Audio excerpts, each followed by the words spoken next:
So 5 days to Christmas, Walsall on Saturday. Here's all you need to know about the game. We don't want a lot for Christmas, there's just one thing that we need. We don't care about the presents, but some points would be quite sweet. We just love our festive fixtures, seeing fans fill up the ground. All the families and the friendships sharing Christmas joy around. And we just want to see you here, bringing all your Christmas cheer. Make our wish come true. All we want for Christmas is you. We won't ask for much this Christmas, we won't even ask for snow. We just want to watch some football, please don't let it be postponed. And we won't make a list and send it, transfer windows they can wait.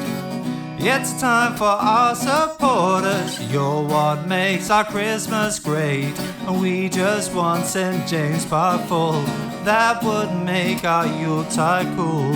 What more can we do? All we want for Christmas is you.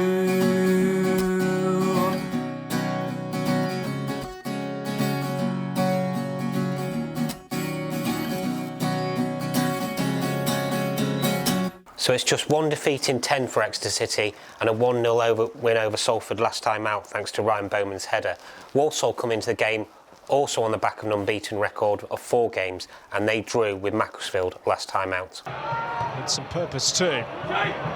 Still the danger not over with yet. Oh, and it's a free header.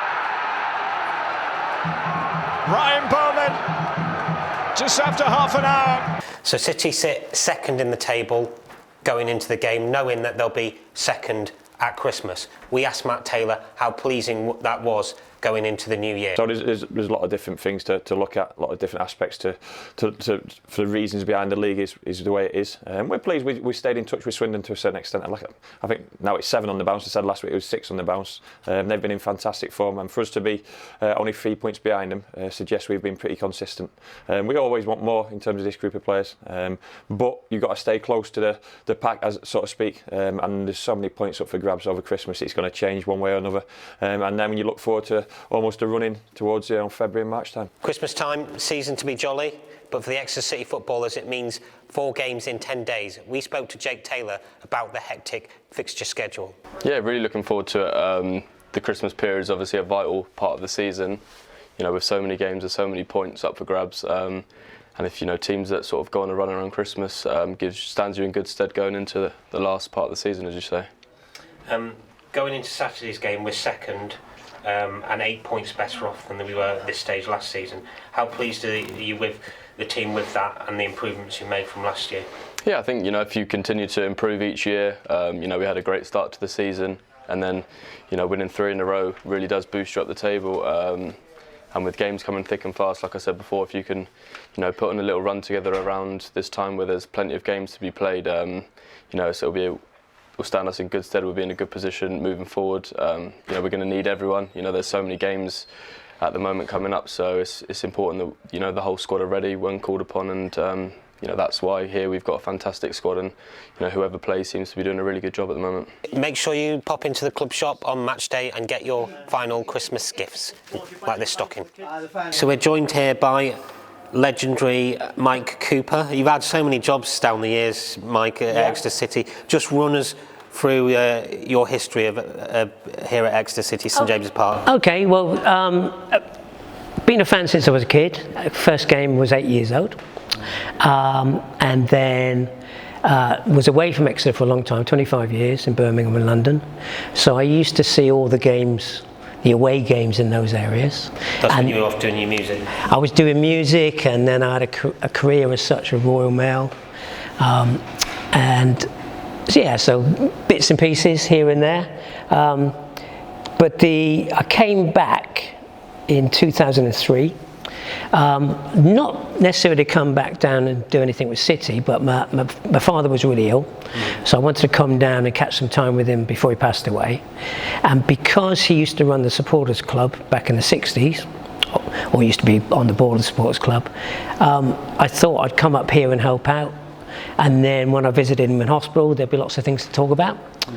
And that worked out really good, and he was dead interested in what I was doing, although he made him smile because he never thought I'd end up doing what he was doing years before, because we were different types. I got involved with the work parties in 2003, Barry Sampson and Brian Moore. They were the first two people I worked with, and that was really good. Back in those days, you had about 30, 40 people at a time over at the Cat and Fiddle and here, just doing work days, and that was really good. And then from that, I just did a bit of everything. I was on the trust board for a while, chief exec for a year and a half. Then the reception job came up here, and for me, that was like a dream job, you know. I mean, as anything in Exeter City, you don't do it for the wage. It's just a really nice job to have, and I've been doing that. So I was in reception for probably from 2007, 2008, and then that merged with the shop. So now I'm in the shop. So I sell tickets, flog your jumpers, and chats. There's always a long queue in there when you're in there, Mike. Always a long queue, yeah. With me usually not being able to find the thing that they want on the rack. I thought it was just generally people coming in to have a chat with you. Oh, there is that. There is that as well. Yeah, I think people come in and they sort of they look at me and they think, "Are you still here?" And then they think, "Why are you still here?" And then they think, "How are you still here?" Ain't that right, folks? Yeah. But yeah, that's no. It's just a lovely job because I get to see so many different types of people. Downside is over the years, some of them pass away, you know, so you do get that as well. So there's lots of guys and women and kids over the years that have like been regulars and for various reasons that they're not here anymore, so you do miss those. But it's a lovely job to have. There's no 2 days that's the same. And if you lose a game, you get to hear about it for the next 5 days. If you win a game, everyone's cheerful for the next 5 days. So that's really good. Well, recently we haven't had many of those days where you've had to hear about losses for too long. We've only lost 1 out of the last 10. How do you feel the form's going for Exeter City going into the Christmas period? I'm pretty pleased at the moment. I mean, it has to be said, you know, some of the results we're getting were grinding out, but that's a good sign. I mean, that shows some resilience, and you know, there's been a few 1-0s in there. But you know, the fact that we're 3 points off the top, and you know, I don't think yet we've hit top gear of what we can do. You know, it's a cliche. Matt Taylor always says there's more to come from these lads, and this season I really do think there is. So, yeah, it's an interesting time now. You've got a few sort of cold, wet, dirty games over Christmas, and they're all bunched up. So, you know, it'd be interesting to see where we are mid-January, end of January. About trying to keep that momentum going, maybe see if we can stretch it to 15, 16 games unbeaten. Yeah, absolutely. Now, if we do what I think we can do and get a few points in the bag over Christmas, we're well set, I think. Yeah. It's also coming to the end of this decade, the 2010s, Yes. and you'll have seen a lot of games, a lot of goals. I have, Well, yeah. I'm going to ask you 2 questions now. I'm going to ask you to pick your favourite goal. Yeah. I'm going to ask you to pick your favourite game. Okay. So, my favourite game in terms of being at.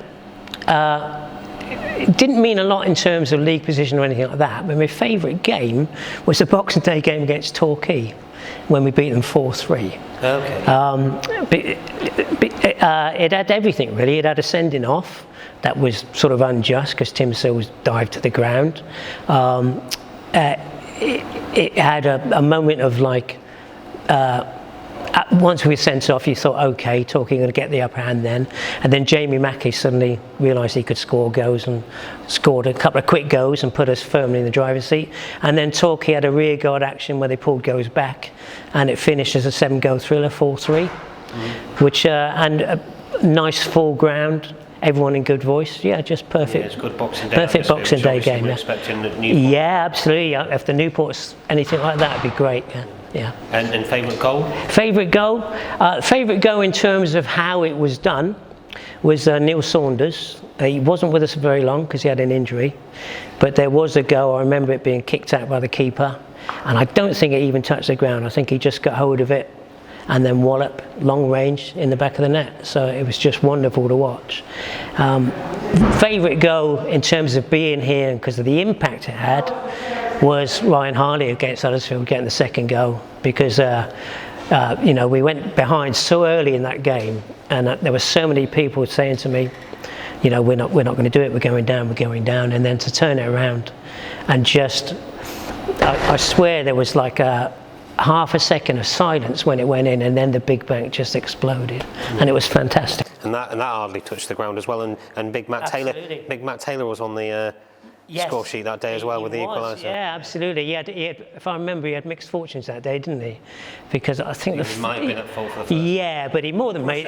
No, absolutely, he more than made up for it. But that's a good lesson. Matt Taylor is manager now. He always says to the players, it's basically exactly, don't give away cheap goals, but also stick at it. Stick at it, and you get your rewards. We always ask our guests to come up with a score prediction. So what do you think is going to happen on Saturday? Yeah, I've got a soft spot for Walsall. I lived in the Midlands for a while, and I had quite a few friends who were Walsall fans, and they were always good for us to stop in and had a bit of a chat about football. So I like Walsall. So I think that it's hard to tell what sort of form they're on now, because they've had sort of games that haven't been league games, but they've done very well in.